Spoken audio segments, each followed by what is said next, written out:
decided that when I turned 20 that I was going to get my body done. It couldn't have been that bad. It just really couldn't have been that bad. They was trying to break me, honestly, but it was April. I was going to be right for the summer, as I thought.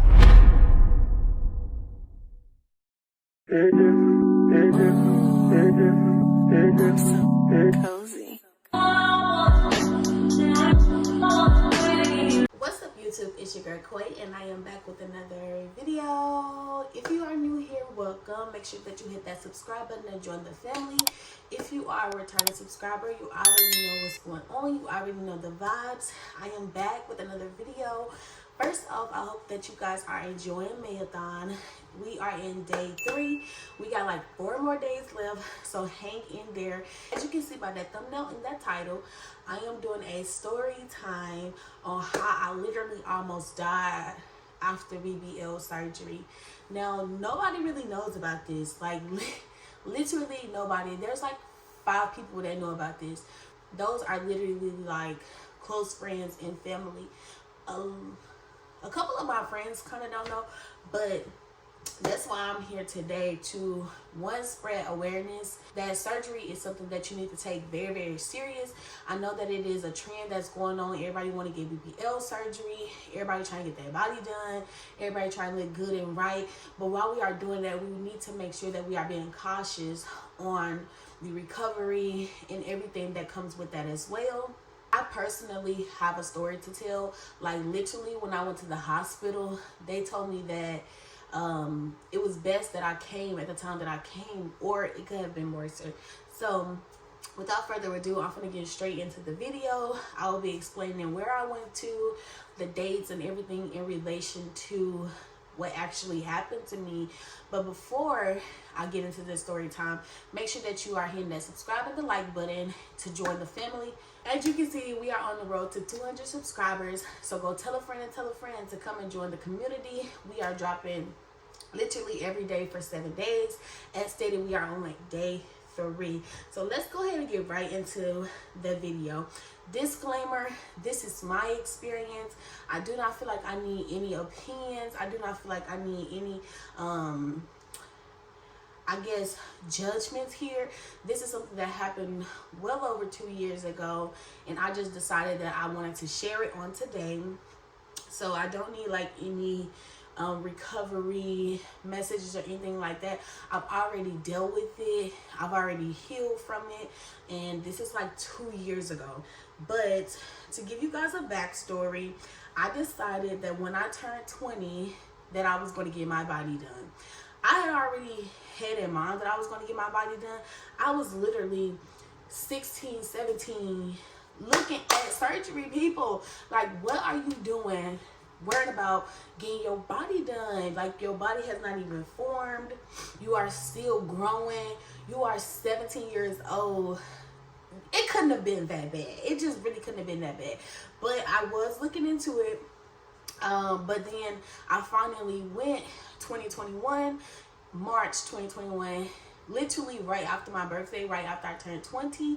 And that is something that I decided that I wanted to do for my birthday. And I do not regret it. I really, really, really loved it. I'm actually going again, and I will be taking you guys on my journey with this second round as well. But that's for when we get to there. That's later in the fall, so be on the lookout for that. But my actual surgery date was March 28th, 2021. I do have videos and clips that I'm going to upload throughout the video just to show you guys some of the proof. I do not have a lot because the phone that I had got broken. This is a new phone, so I kind of gathered all that I could in regards to my surgery. I did not post a lot. Especially about what happened to me. Like I said, nobody knew. So like, I didn't have any videos or pictures that I could post, but I did find some of me in the hospital. But I will upload those when I get to that topic. But not to even get thrown off of the subject, My original surgery date was March 28th, 2021. I was going to 305 plastic surgery. My doctor was Dr. Cannon. I love Dr. Cannon. I love my resorts. This is not to bash him or 305 plastic surgery as a company. This is not to bash literally no one. But I did go down to Miami. I flew down to Miami, I believe like a day or two before, because you have to do your pre-op and all of those things that go into preparing you for actual surgery day. So I get down there and I do my pre-op. And when I do my pre-op, you know, that's when they do your labs, you do your COVID test, you do your drug test. They want to test you for nicotine and things like that. So I did all those tests. You actually do your blood test as well. No, you don't do your blood test. I did an EKG. I had did my blood test. They sent me labs for me to do. And I had did those actually when I was here in the city. And then I just sent them like the resorts over to them, but I guess they didn't look at it until I actually got down there. So I don't know, but when I got down there, I went to my pre-op. I'm thinking that everything is fine because like they literally didn't say nothing to me when I was in pre-op. But how it goes is you go to pre-op, and then after pre-op, like late that night, they send you a text, and they send you a text and tell you from this text till whatever, you don't need to drink, you don't need to eat. They tell you like what to do, such as take a bath in antibacterial soap.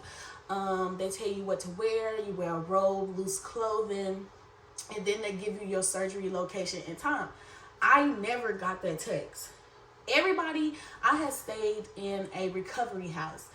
Literally everybody that went to pre-op the same day as me got the text. There was actually girls who went to the same place as me, and they got their text, and I did not get mine.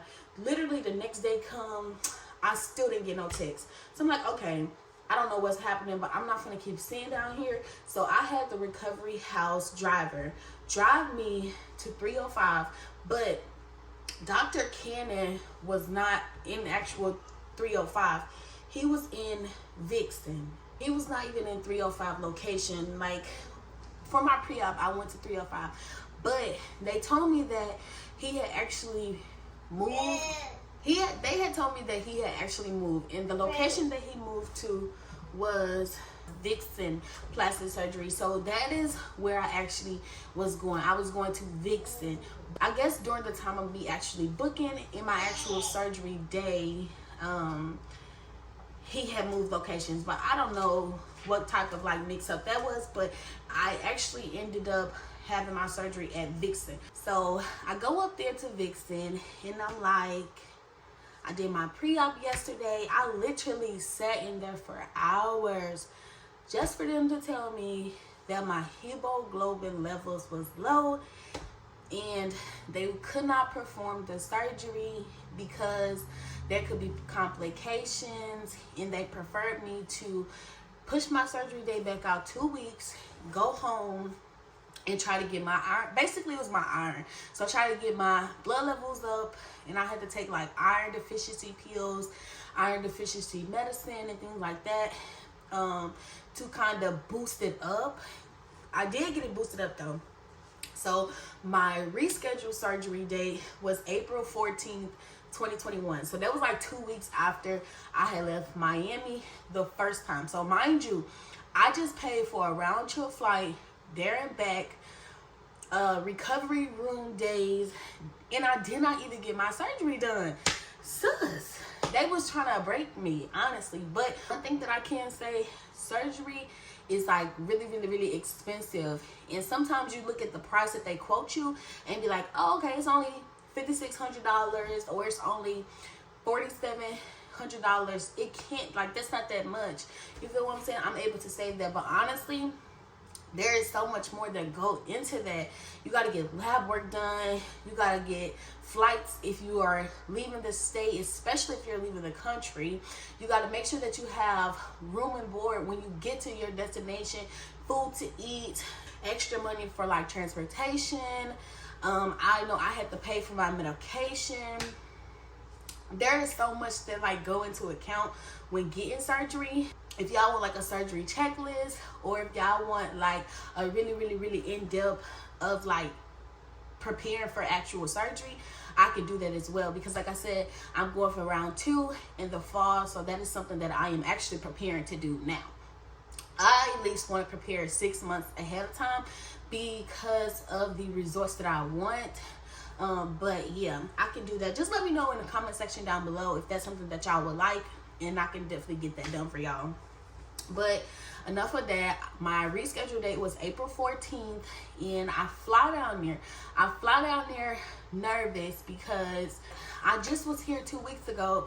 They told me my hemoglobin levels was low. I don't know if I got them up. I did lab work again.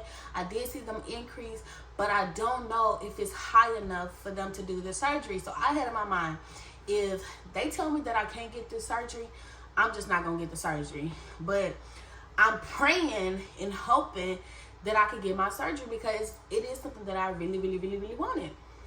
So, boom. They end up allowing me to get the surgery. I go in, do my pre-op again, do all of my stuff. I'm very nervous and anxious after pre-op because like I said, you don't get a text until super late. I'm talking about 10, 11 o'clock. And pre-op is like 1 to 2 or something if you come before 2 or something like that. So you wait hours not even knowing if you're going to have your surgery. And typically the surgery is like literally the next day. So at like 10, 11 o'clock, I get the text. And they're like, your surgery time is, I think it was like 5 something in the morning. And you got to come to this location. They was giving me all of the details. And I was super excited. And I was mainly excited because I was like, yes, I get to get it done. I did what I was supposed to do. I got my levels up. Now it's time to get your girl snatched. It's time to get your girl right for the summer. Literally, it was April. I was going to be right for the summer, as I thought. But I have the surgery. After the surgery, I feel like I felt what every girl felt when they said their body is stiff. A lot of people, I feel like, over-exaggerating. They say they feel like they get hit by a bus, but that's just my opinion. Who knows if they, is really hurting that bad. But I personally did not hurt that bad. I feel like the most painful or uncomfortable feeling that I ever felt throughout the whole process was me actually having to get massages. I hated it. I dreaded the massages, but after a while you kind of get accustomed to it, you kind of get used to it, and you start to love it. You build like a love-hate relationship with the massages because you hate it because it kind of hurts and it's uncomfortable, but you love it because it actually molds and really shapes your body the way that you want it to be. Post-surgery recovery is really important. If anybody is getting surgery, or if you plan to get surgery, make sure that you are, doing everything that you need to do post-recovery, as far as like massages, taking your medications, and even exercising. Make sure that you are doing everything that you need to do, because post-recovery is just as important as pre-op. Like, it's just as important as preparing for the surgery as it is recovering for the surgery. So I just feel like I felt the same. I didn't feel no ill way. I got home, and like 2 days after I got home, I started to get this headache, and it was like a constant headache. Like, I just knew it was abnormal. I did not know if it was symptoms of the actual surgery, because this is my first time. This is foreign to me. Literally nobody around me had surgery and had this happen to them. So I'm just like, okay, I must be the green apple out the bunch of reds. So I'm just gonna wing it and see if this goes away. Like, a couple days go by, and this headache is like constant. Like, it's to the point where all I can do is lay down. I thought it was because I wasn't eating enough, but it was to the point where I could not even eat because my head just was hurting so bad. Like, I cannot even explain to y'all. And then my masseuse, my massage therapist, the lady who was doing my massages, she actually was coming to my house to do the massages. I was telling her kind of the symptoms that I was having, such as the headache, and my right side of my hip was kind of painful to touch. Like when she would try to touch it, I would kind of flinch because it would hurt. And even like laying in the bed and my boyfriend accidentally bump into my hip, it will really hurt. And I really thought that it was like symptoms of the surgery, like my body is bruised, you know, that's like trauma to the body. So maybe I'm going through the process and the motions of actually having BBL surgery. But no, like a couple more days go by and it started to get to the point where I'm like, no, something is wrong. Like I just feel like I couldn't sleep, I couldn't think, I literally couldn't do nothing. My head was hurting so bad. I feel like it was gonna fall completely off. My hip was burning, and when I say burning, I mean like really, really, really hot. Like it was burning. I do not know, and it had like a tingling feeling to it. I do not know. So I end up texting the massage therapist, and I'm like, it's getting worse there, because mind you, I was already talking to her about the symptoms that I was having, and I was explaining it to her, trying to get like her opinion, because this is her field of work, this is what she do, so maybe she know more than I do. And she had a nurse that she was working with as well, and me, her, and the nurse got on three-way call, and I was kind of explaining to the nurse some of the symptoms that I was having, telling her that I was having constant headache, like it was not going away. I could eat and it still was there. I was taking Tylenols. I was doing everything that I feel like I could do, and it just was not going away. So the nurse immediately was like, go to the hospital like right now. You need to go to the hospital right now. Even like on my hip, it was like glossy. It just looked so weird. It was so big and swollen. It was so bad. So I ended up going to go wake my boyfriend up, and we end up going to the hospital. I'm already crying because I'm just thinking like, man, I'm over here trying to be grown. I'm 20. I don't know what I'm doing. I should have did more research. I'm just over here constantly blaming myself for experiencing, not even knowing that this is like a life-threatening situation. Like what I'm going through, I didn't even know how deep it was. All I knew is I was in excruciating pain. My thigh was burning, and my head was constantly hurting. I was so in like discomfort. Mind you, I just had surgery a week ago, so I still cannot walk. My booty cheeks are still kind of like stuck together. I'm still going through the motions of having surgery, having to wear my faja, you know, like it just was such bad experience. Like it really was. So I ended up getting to the hospital. I can't even sit down, and they kept trying to put me in a wheelchair because I could not walk either, because my thigh and my side. So that was just so bad. It was so bad. But I ended up getting in the wheelchair. They immediately took me back. Like they took my vitals. They did my vitals, which is your blood pressure, your temperature. My temperature was high, like I had a fever. They did my blood pressure, my temperature. They gave me an IV. That's when I knew this was something. This was something that, because you know when you go to the ER, well, when I go to the ER, it kind of takes them a little minute for them to even call you back, get you a room, for the doctor to come and do all this other stuff. It kind of takes a minute, but for this one reason, for this one experience, when I went to the hospital, they was on it. They was treating me like I had just got shot. I walked in, I tell them the things, I sat down for a little minute, or I like went over for a little minute, but as soon as they got my vitals, they start, boom, we got a room for you. So I go back to the room. Immediately a doctor comes in. Immediately he comes in. And they're like explaining to me like, this is an infection and we need to get this out. He looked at it. They do all the little operative work. I don't know what they do. They put an IV in me. They gave me no pain medication. Y'all would think I'm over exaggerating or I'm being sarcastic when I say this, but I swear they gave me no pain medication. I literally felt everything that they did. And what they did was they cut my hip and like had to get whatever was in me out. And I'm just so confused because I got BBL, which is a fat transfer, which is fat that's in my stomach, and I put it in my rear end. I did not get no foreign objects in me. I did not get nothing, no shots, no nothing. I literally got a BBL. So I don't even know what they were getting out of me, but they cut it open. He was digging his finger in that, and it hurted so bad. I was screaming. I was literally screaming while he was doing it.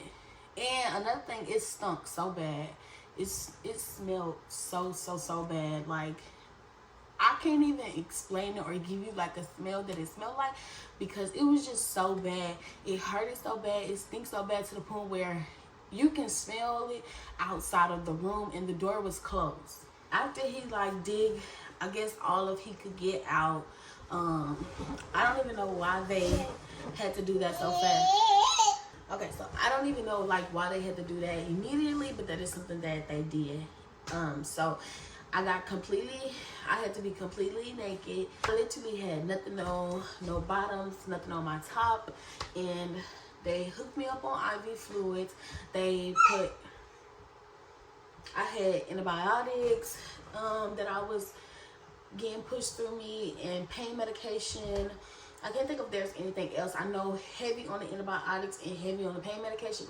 And then they did that for 3 days. So I was literally hospitalized for 3 days. I was in the hospital for 3 days, just treating the infection or whatever it was, because they never even told me what it was. They just kept telling me that it was an infection. So I was hospitalized for 3 days. I went home on the 4th day, and when I went home, I still had to treat this. Like, I had a hole in my hip, and I still had to like clean it every like 2 to 3 hours. They sent me home with like a whole little bucket of like saline, gauze, tape, scissors, bed pads. It was so much stuff that they sent me home with, as well as like medication, like antibiotics, stuff like that. And like literally for like 2 to 4 weeks, I was not only recovering from my surgery that I literally just had 2 weeks ago. I was just recovering for this. And then mind you, all of this happened April 27th. No, I think it was like April 26th. April 26th or April 27th. I had my surgery April 15th. That's literally like 10 days. 10 days after my surgery, I'm literally having to recover from another kind of surgery. So I was hospitalized for those. I was technically in the hospital for those 4 days. I got admitted at day 1, and I stayed overnight for 3 days. I went home on the 4th day. So I went home around like May 1st. I went home, and I literally had to recover from my surgery, my BBL surgery, as well as what just happened to me. And it was just very traumatic for me. It was a very traumatic experience. As I stated, I didn't even tell nobody. The only people that knew were the people that actually was called during the time I was in the hospital. I didn't speak to no one. I was so down. I was constantly blaming myself, like, I did not have to get surgery. If only I worked out and boom. But I'm so glad that I, was able to heal from that experience. I went to the hospital the time that I did because they said like multiple times when I was there, had I not came to the hospital, it would have just been worse, and the infection would have grew. So it would have been bigger than what it was. And it was just so bad. So to anybody out there that is getting surgery or that plans to get surgery, wants to get surgery, I just hope that you guys are taking the necessary precautions to make sure that you're checking off all of the things that you need to check off on your checklist. Please look into like all of the at-home requirements that you personally need to do after your surgery. A lot of times we again want to get surgery, and then we think we get up off the table and that's all we have to do, but it's literally so much more work that you have to put in after surgery. So make sure that you guys are taking that very seriously and doing what you guys need to do, so that y'all don't have to go through what I went through. Make sure that you are thoroughly looking into your doctor, thoroughly looking into their, death rates and complication rates and all of the information. Make sure that you're taking your antibiotics, taking your vitamins, staying up to date on your health and things like that, so that you are more safe than sorry. But again, I hope that you guys are enjoying the mayathon. We are on day 3. Let me know in the comment section down below if you guys have any questions. I would gladly answer them for you, because I have no I don't gatekeep. I have nothing to keep to myself. I wouldn't even do this video if I wouldn't be comfortable with answering questions regarding this, experience that I went through. I hope that you learned something from me and you take it into consideration, but make sure that you hit that subscribe button to join the family. But without further ado, you guys, bye. I will see you on day 4.